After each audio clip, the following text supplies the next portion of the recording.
You can see, full of water. It's absolutely swimming.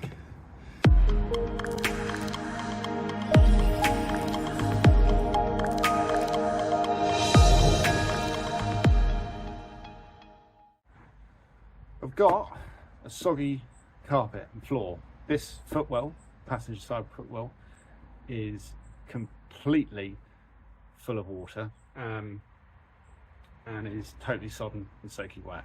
I'm going to get into why and figure out how to stop that happening.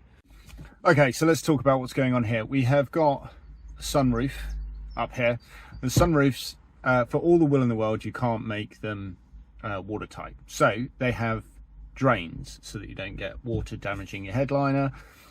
Mainly that's why they have them anyway. So just here, there is a drain and a pipe. That pipe heads down across here and down this pillar behind this covering, goes down behind the dashboard and comes out into the wheel arch, and so the water then drips out into the wheel arch just behind the wheel, and should all be good. That rubber of that pipe at some point below here, because there's nothing damp anywhere else, it's only damp down by the carpet, has perished. I'll show you where it's supposed to come out in the wheel arch, and we should be able to find it. But I think what we're going to have to do is take the whole glove box out and possibly some electrics as well, from what I can see, and have a look at the end of that, and hopefully we can just replace the end of the pipe and that will solve our problem. It could have just come loose and come disconnected, but I think it's probably perished, but we shall find out shortly. So I'm hoping behind this grill we should see where the pipe comes out. So the pipe is coming down this pillar and down behind here, so it'll come out behind the wheel arch. So I think if we pull this off, we should see where it's coming out and see what the issue is potentially. Otherwise we're going to have to go back to the interior. Okay, so you can see the drain outlet there. So it's just there, just poking the screwdriver at it. Hopefully that makes sense. There it is. So obviously water's not getting it out of that. So, and that looks like it's fairly contained, so it must have just perished on the inside. So we need to dig further deeper into it on the inside. Right, to gain proper access here, we're going to have to take this panel off, which probably means taking that off. There's a panel over here that's going to have to come out, which already seems fairly easy to come out, so probably needs a bit of fixing anyway. Then this panel with the light in can be dropped out. Then the glove box itself can be dropped out. The glove box has got these very annoying pins in.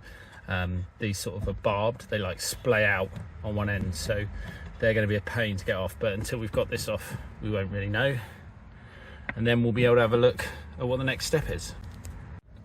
So to take this panel off, you've got to take the bonnet release handle off. That's just a T20 in there, and then we should be able to pop this out. It's just, I think it's just clipped in, so yeah. So those two bits just pop out,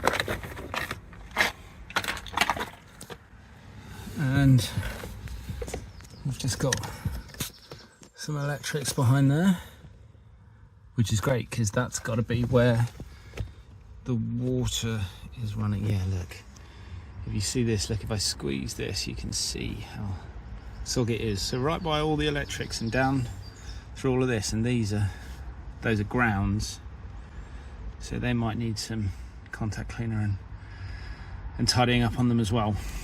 This other panel on this other side might, not quite sure. Okay, so that's slid around the edge, so that sits around the top of this one, so we'll pop that out. So this bottom piece is just held on with is clips, and then these two screws which are held in so you can't lose them, which is great.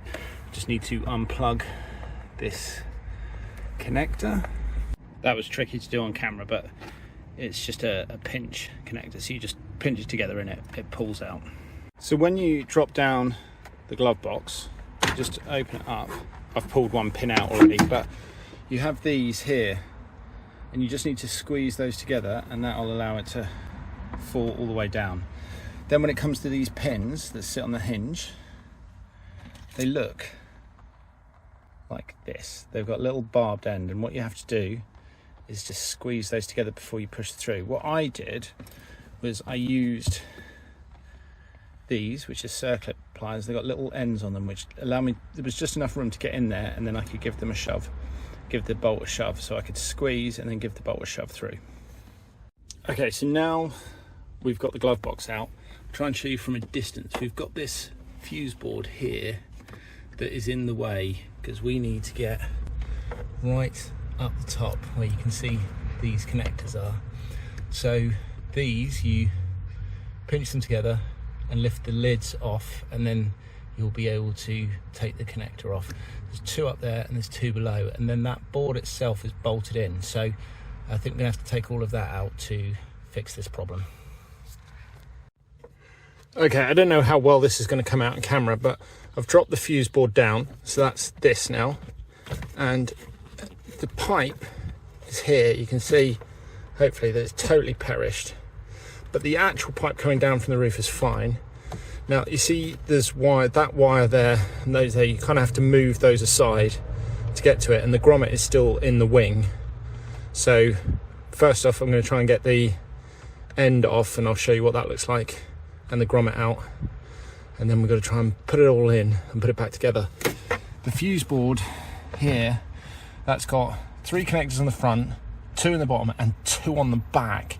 The ones on the back are going to be an absolute nightmare to put back on, but that's the worst part of this job. So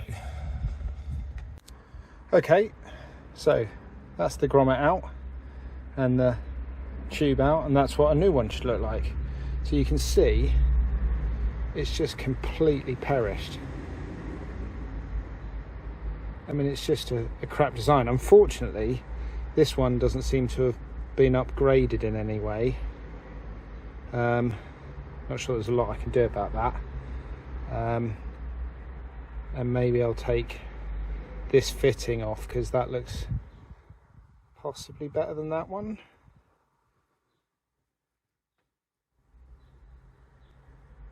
But saying that, that one's going to be a hell of a lot easier to get on. So yeah, it's just completely destroyed. That's the grommet end. I mean, it looks, I don't know how, I mean, you know, you wouldn't have thought that just water would do that. So, but now we've got to get a new one on and test it.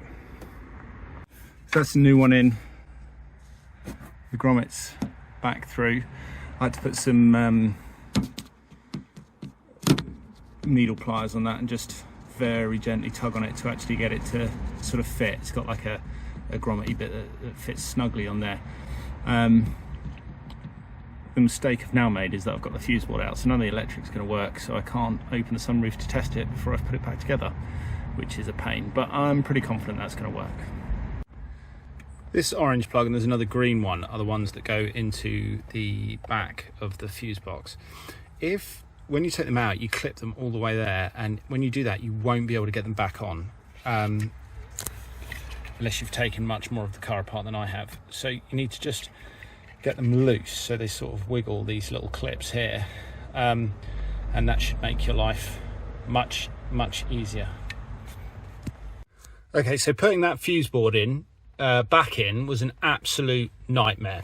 In order to get the plugs in on the back, you've got to get the board in and then put them in, which is really difficult. To give myself more room, I took that relay and that relay out, and that allowed me to move the board forward just enough to get in there and get those back plugs in and get the clips snapped. So everything's now back in. All the electrics working fine on the car. I've just tested that, and now I am going to just make sure that the actual sunroof drain works properly now. So I've set the camera up so you can see the drain there, and this is in the wing behind the wheel. And what I'm going to do is I'm going to pop some water down it, so hopefully you should see that come out.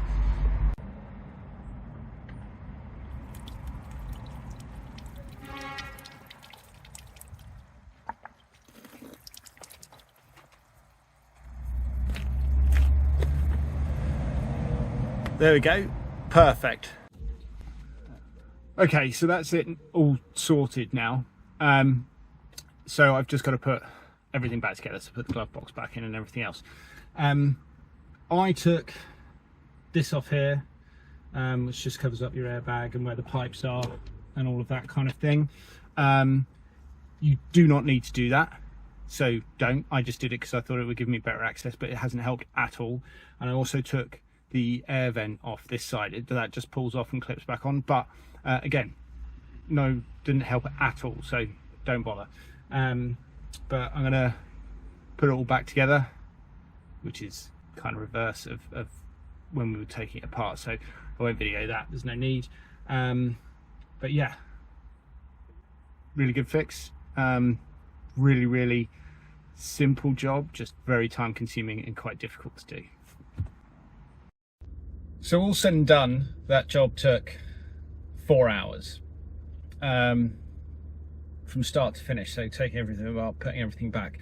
I'd say a good 2.5 hours of that was getting that fuse board out and then getting it back in. And of those 2.5 hours, 60% of it was putting it back in and getting those clips in and everything else. So I'm pretty sure if you took it to a dealership, they'd want to like take a lot more of the dash out or whatever. I'm not sure, but I think it would be an expensive job. And actually it isn't difficult, it isn't complex, it's just fiddly, which makes it really time consuming. So it is something you can do. I'm very happy that it's done. It's fantastic. Great success. So I hope you've enjoyed watching and understanding how to do that. I finished just in time to go and do the school run, but if you enjoyed it, please like, please subscribe, and we're going to do more on this Discovery and a couple of other cars, and yeah, hopefully it will just be good fun, and I'm doing these jobs anyway, so may as well share it with you lot as well. Cheers.